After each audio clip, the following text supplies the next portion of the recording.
Hi, this is Cece with Going Solo with Cece, and you are listening to WGSN-DB Going Solo Network.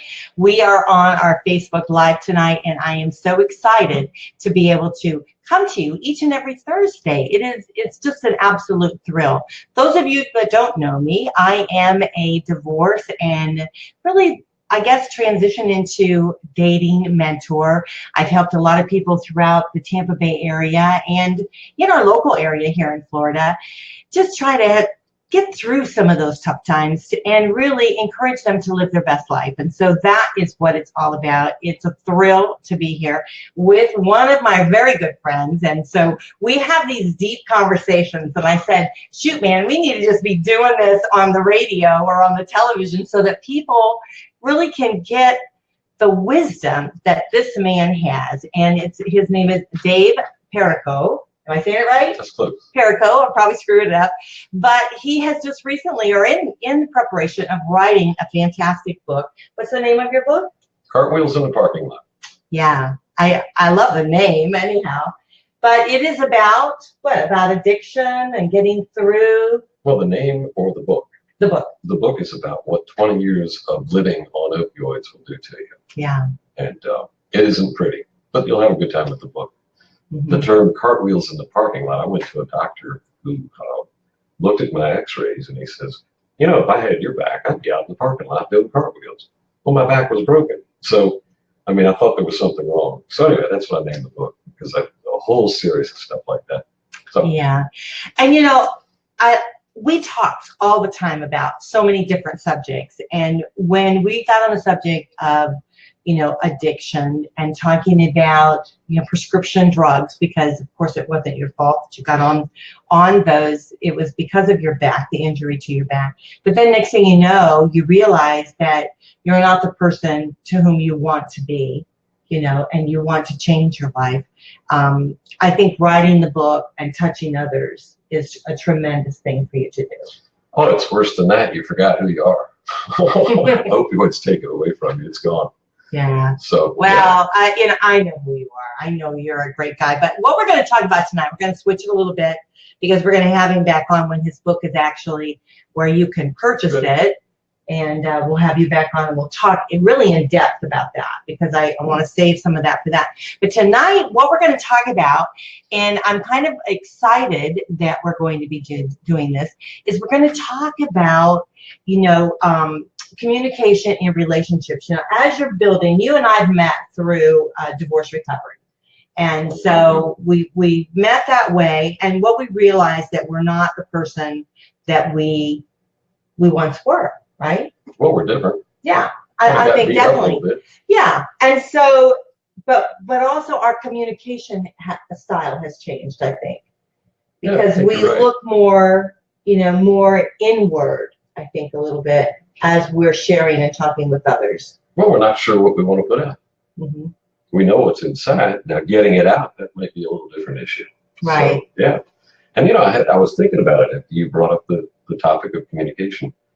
We had a DEC computer in the 1980s, and about every 2 weeks, this computer would go haywire, and nobody knew why. Mm-hmm. So we'd go around shutting down machines, and what we found out was that this computer was generating just garbage and confusing the other machines. And I thought that's exactly what we as people do. Mm-hmm. We just get out of control. We don't know what's coming out or what the other person's hearing, and the communication dies. Why do you think that happens? I'm not sure. I can only be responsible for what I say to you, as you can only be responsible. You can't be responsible for what I hear. So somewhere in that is the magic of communication, and it's so hard to harness it and keep it accurate. Mm-hmm. Do you think that it might be how we perceive whatever we're listening to? You know, like whatever you might be saying to me, it's coming across in a dialect that has something to do with my past. Or what mood you're in, or what you had heard 10 minutes before. Or that I'm just a woman. Or you're a girl. And because we do think differently, don't we? Oh, we do too. Yes, you do. Can't figure it out. I mean. Yeah, absolutely. But it's that complex, and there's all those variables plus a few. And just trying to keep them straight is just an impossible task. And I'm really glad that you're focused on something like that. Yeah. You can learn more about it. So how do we, as we're building a relationship, as we're coming out of, a relationship loss, and we're trying to build relationships with other people, because we have to build relationships with everyone within our realm of being, how do we go about making sure that we're not only kind to others that we're speaking with, but we're also clear and concise as we're projecting? Gosh, really tough question. I don't have an answer for that. I do know. You're supposed to. Camera there. You're my friend. You're supposed to have all the answers. I think if you have a good thrust, an idea of this is what I'd like to get out there, something that's workable, where everybody wins. The person you're talking to, yourself, everybody wins. I don't think it can get but just so polluted. No matter what the other person hears, and if they hear it wrong, I'm sorry. Have a nice day. We're done. Yeah. And you go down the road. Well, you're right, because I think you can choose what you want to bring into your world, And so if someone is saying something that's negative to you, you don't necessarily have to listen to that. You can, you can hear it, but you don't necessarily have to absorb it. I think that's what I mean. I think my dog's got the answer to that. What's that? I call the dog, and the dog sits there or goes the other way, because when I'm not doing what I'm supposed to do, she's already figured it out. I'm trying to figure it out now. So I don't know. I know if my motive is pure, and I assume your motive is pure, and sometimes our motives are not pure. Sometimes we're influenced by what happened to us 10 minutes before. But if we can kind of weed away the foolishness and get to a clear motive, I think that then if somebody accepts it or rejects it, we already know we did our best. And to me, that's worth more than whatever comes out of the conversation. Yeah, you're so right. Now, what do you think about connecting with others, as far as, as you're traveling through, probably one of the hardest and darkest times of your life. And you've definitely been there for many, many things, many, many reasons, many things that have touched your life and shaped your life. So when you're traveling through that, how can you, connect with others? And I think what I'm trying to get at is I think sometimes being able to be open enough to allow someone to come into your life, in some sort of like a group or that where you have a meeting of the minds, where you maybe experiencing the same situations, the same things. How do you think that would help someone? Am I making sense? There's a time or a place for that. And if we've been damaged or hurt, sometimes it's good to just kind of get our own feelings and organization straightened back together. Because at that time, we really don't have much to offer. And it'll come. It's important to remember that it's going to come in time. Time kind of fills in those blanks, even when we can't. So at some point, there's going to be a time when connection takes place, and it's just going to happen as a matter of. No, I meant not necessarily in like a relationship. I meant in, like when for me, I felt the shift in my life happened when I was able to connect with, hey, Janice, it's nice to see you. Thank you for coming on the show here. The shift for me was when I connected with the divorce support group. When I connected with those that were traveling the same road I was traveling on, that they were experiencing some of the same hurts and behaviors and just some of the pain that I was experiencing. Something you identified with. Right. That's like the tabletop. That's the spark, and that's the tabletop. It's a solid place. I think that's great. How long did it take you to come to that? A long time. Because the thing is, when I was going through my divorce, it was like a roller coaster ride. And you're interviewing me now, sir. But when I was going through my divorce, it was really up and down all the time. And sometimes I have like this little plateau where I go a little even, and I was thinking I was doing pretty good, and then I'd be right down again. So it was tough because, I think a long-term relationship, when you're in a long-term relationship with someone, and when you're traveling that, and you break up, and there's just so many elements within that's so painful and so difficult to get out of. How about you? Were your friends an asset when you did that? Oh, tremendously. There you go. Like you. I mean, that's how I met you and many others that were within the realm of our group and everything. And they've been the rock. So, solid place. Yeah. And once we have one, we make the solid place a little bigger as we go. It's just like day by day thing. I don't think you can fabricate it to be any bigger than it is. That's true. That's very true. And I think don't you need that solid place? You need that place where you can go to and connect without judgment. I think it makes your recovery in relationship loss, or even in traveling through like some of the things you've experienced, connecting with others to help you get through some of those difficult times. When they told me there was nothing they could do for a broken back, they couldn't surgically correct it. What do you do? Yeah. There's really nothing left. You're gonna wake up in the morning and they're gonna have the problem, and that's not gonna go away. So you better find a place where your stability can be derived. And sometimes it's other people, sometimes it's internal. It can be in any number of ways. But I think you're right. It's important just to go find it, whatever it may be. And that's probably different for everybody. Yeah, you're right, because many times I hear about those, going to their higher being, whatever religious they, they feel or they practice, they go towards that, they turn towards that. Some will We like to call him God. Yes, I do, but some don't. So I'm trying to be kind to those that may not believe in the same thing I believe in.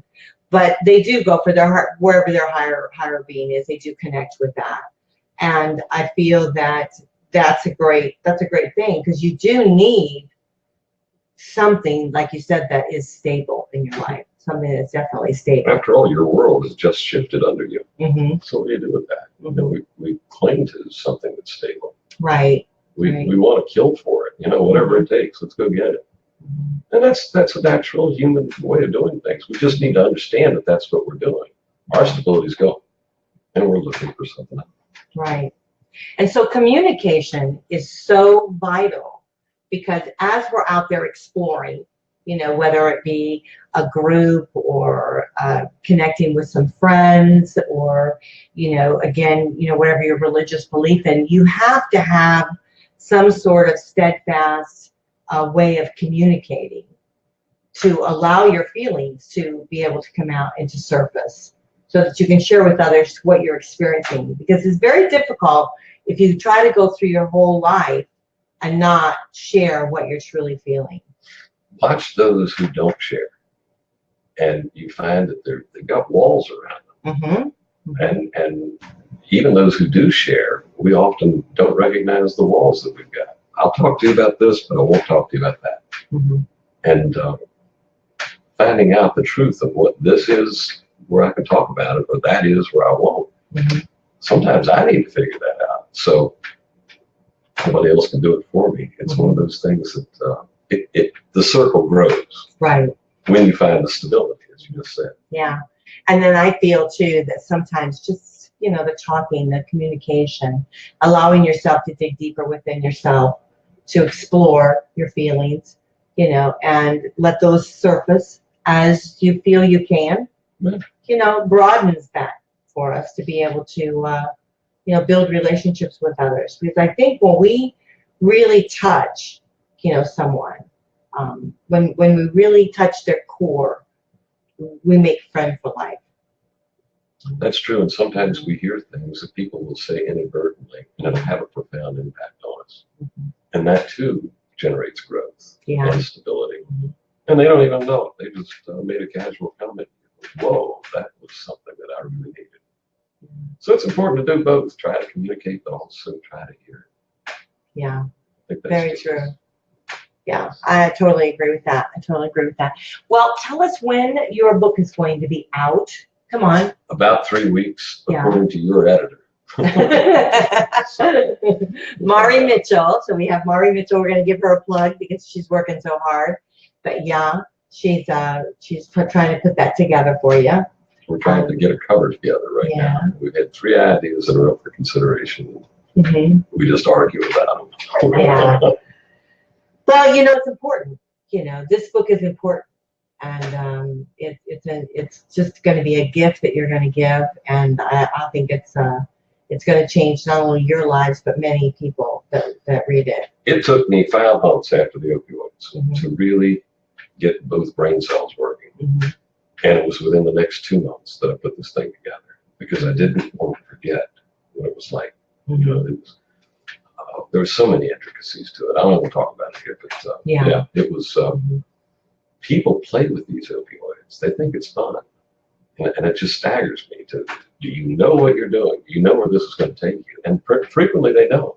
No, that's true. And I've had friends that have, recovering from surgery and whatnot, and that are prescribed these type of drugs and have no idea how it can change their lives. So, some of the soldiers come back with PTSD. mm-hmm. It's painful. It's a painfulness in the mind, and they want painkillers. They want relief from it, and they don't understand that this stuff is going to magnify and exponentially get worse. Kids do that. They rip off a can of a bottle of pills, and they're out having a little party, and they don't understand that this is going to lead to something. You're not getting a free ride. You get the term I put in the video was how did it go? You get a pound of problems for an ounce of cure with this stuff, Mm-hmm. and people think it's a game. Absolutely. Well, we want to keep our communication open and Indeed. and very clear and concise, and we want to make sure that we don't, follow suit with anything down the road, what you've had to experience. And so I think that, you are a saint, sir. You are. You don't realize it. You are. You reaching out and you're helping people and you're changing lives. And I hear you all the time in your communication to others, sharing and helping and shaping them. So yeah. So I thought communication tonight would be really great because you are very good at it. You are good at being able to decipher and listen, and be able to help those. So I'm getting so I like to hear. It's unusual. I didn't used to. My dad used to tell me nobody ever learned anything with their mouth open. Mm-hmm. And I'm getting so I like to hear people. It's an unusual, the intricacies of it are different. Mm-hmm. Mm-hmm. Absolutely. Well, I think we're going to have to wrap up the show because it goes so quickly. But this is Cece with Going Solo, and I hope you'll join me next week as we continue on with talking about, hopefully, things that will change your life. So this is Dave, and say your last name for me again. Thanks for having me. Say your name so I do it right. My name's Dave Perrego. Perrego. See, I always screw his name up. I just call him Dave. But we are so excited about your new book, The Cartwheels in the Parking Lot. Cartwheels in the Parking Lot. So we're going to be, in about 3 weeks, we're going to be buying that book and putting it all over the place. So anyhow, this is Cece with Going Solo. We are so pleased to have you with us, and we'll see you next week. Bye for now. Take care.